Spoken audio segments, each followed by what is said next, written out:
story, and we're going to talk about footwork, because footwork makes the dream work, and you hear that many times throughout a train together. Because unless you get your feet in the right position, you're not going to be able to launch a proper punch. I always remember an old ad from a cricket ad, and there's a famous cricketer who says, use your feet from a batsman in cricket. Because unless you use your feet, you're not going to be in the right position to hit the ball. So even in most sports, in tennis, unless your feet are in the right position, you're not going to be able to hit the ball effectively. And the same applies to kickboxing or boxing, is you have to get your feet in the position and your body in position so you can launch from a balanced position at the right distance with the right weapon to be the most effective. So I'm just going to go through some basics on footwork. Now, we're going to start with that mid-range position. The mid-range position, as I talked about in our guard and our foot position and our posture.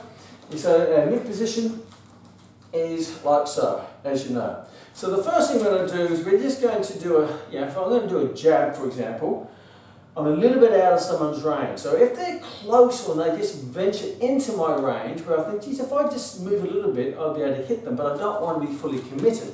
So what we do from here is I just move that front foot forward, and that way I bridge the gap by that much, just by going here and back. From there, and the point of that is from here I'm not quite in the distance, but if I do a step, bang, and I come back. So the first little drill to do is just to go from here, and you may draw a line, so you step and come back. So it's not a fully committed step, it's just a step, punch them in the nose and get out of there. So the point I want to be able to go in and back, in and back, in and back. But this back foot, see how I mentioned in the previous training session that the back foot's on the ball of the foot. In and back, in and back, in and back, in and back. From here, in, and the guard stays up, and obviously later we're going to launch the jab from there. Jab from there. Other glove to your chin. So that's the first step. In and back. Very simple. Step and back. Tap and back. Like you feel in the water, see if it's cold. Ooh, I don't know, I should dive in before you fully commit. Now, the next one is that we're going to do a bit more commitment in the punch. So it's a bit more power, and it could set you up for a second punch, or you can retreat after the first punch.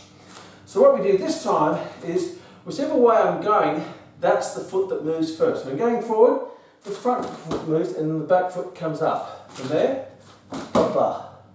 There, 1, 2. So the point of this is I go 1, 2.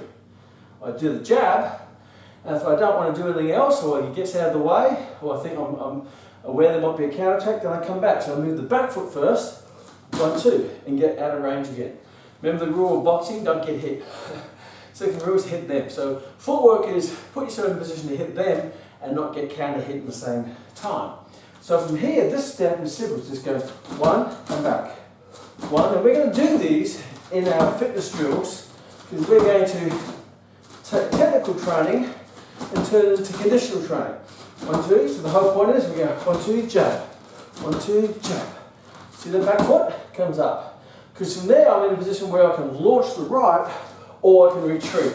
But I have that choice, whether I want to go full in or get out just in case, because I'm worried they're setting me up for a counter attack.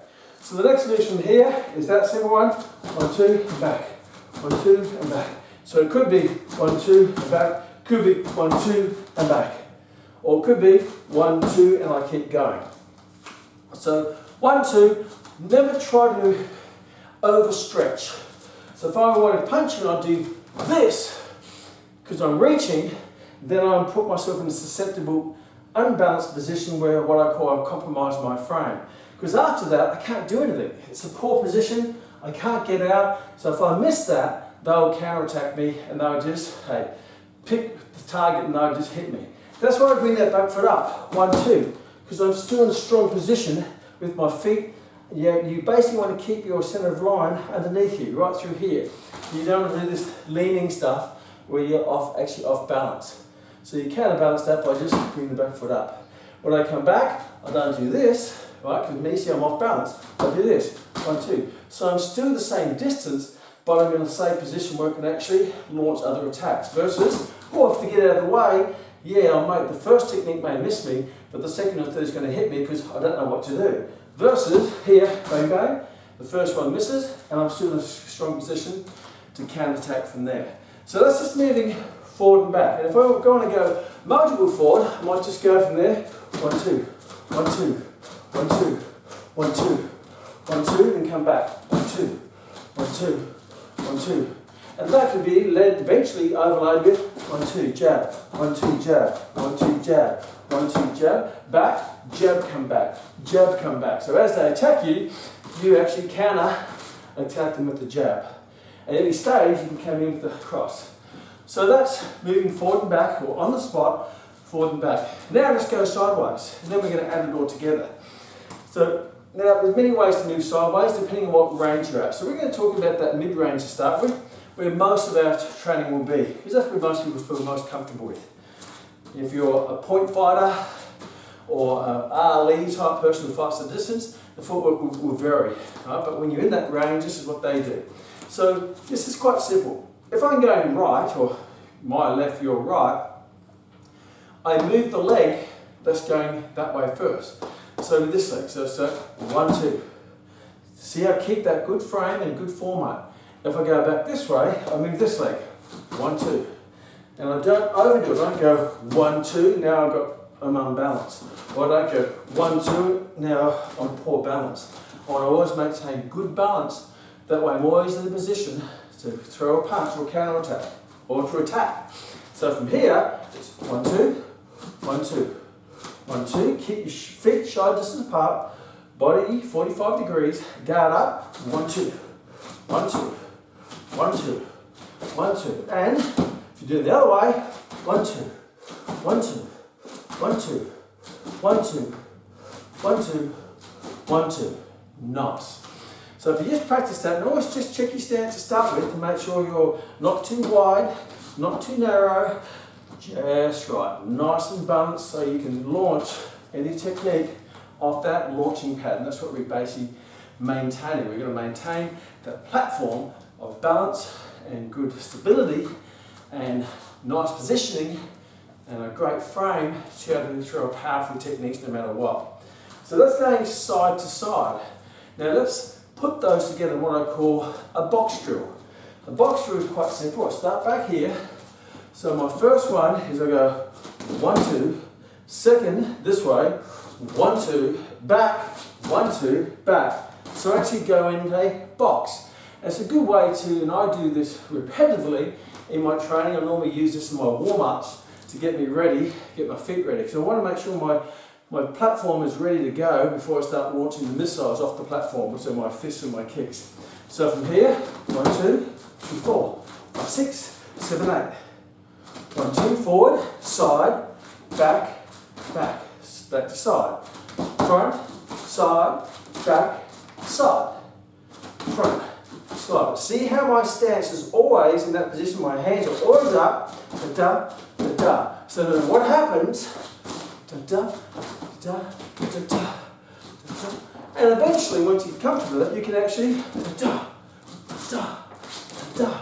You can throw a jab at the same time. Jab, cross, jab, jab, cross, jab, jab, cross, jab, jab, cross, jab. Because if you can punch on the move, when you're retreating or going to the side, or going forward, then you've always got something. It's almost when I've got a gun in the old Western, when I'm moving, I always have my gun pointed at my opponent. So at any stage I need to shoot them, bang, I can shoot them instantly. I don't run with my gun and go, oh, I better shoot them now. Bang, I always have it on line, on target. Now we're going to finish off with one more thing, is that the transition from one side to the other. It's what we call a switch. So from here, if I want to change stance, what I do, and you do this generally just out of range, not in range, because they may hit you during the switch. From here I just go, I replace the feet, switch to there. Okay, so my front foot goes where my back foot is, and my back foot comes with my front foot in, but in that right shoulder alignment. So from here, switch, and I change my fist, switch. Because there might be a time where they're in the wrong position, or they're in a position which I see. If I switch, him, I can get him over the shoulder. And you may want to switch to change the angle of the technique. So from here we just go switch. And we go this way, switch. And I maintain that 50-50 weight distribution. Gloves up, chin in, switch, switch, switch. And when you do all of this, make sure your head's sort of buried in your shoulder like a little turtle. And we'll talk more about that when you start adding punches. Switch, switch. So practice that. And one more, we'll add the switch to the box. So we'll box one way, switch, box the other way. So this is a nice little drill. We go 1, 2, 1, 2, 1, 2, 1, 2, switch. Now we're going to do box the other way. 1, 2, this way. 1, 2, 1, 2, 1, 2, switch. 1, 2, 1, 2, 1, 2, 1, 2, switch. 1, 2, 1, 2, 1, 2, 1, 2. You can add something. Jab cross, jab, jab cross, jab, switch, jab cross, jab, jab cross, jab, switch. That's one round. And then you just keep going the other round, doing the box on one side, box on the other side, and that will teach and condition you to be a fighter who can move and box with both positions. So rather than changing stance this way, like that, because when I do that, there's 2 beats. I go 1, 2, and in that 1, 2, it usually opens a gap. They may go, wow, because at one stage I'm actually in this vulnerable position of my feet together in that transition. That gives them the chance that they might do that little step, jab, and hit me while I'm halfway through changing stance. So when I change stance with a 1 beat change. It's like 1, 1, rather than 1, 2. It gives that little opening of timing where they might be able to punch me in the process. So there's some nice little fundamental footwork, and they are more complex moves, which we'll address later on as you progress through the Fight Fit with the Kman series. But this is going to serve you well and give you a great platform, a great foundation. You become very effective at punching and moving. So we'll see you in the next tutorial.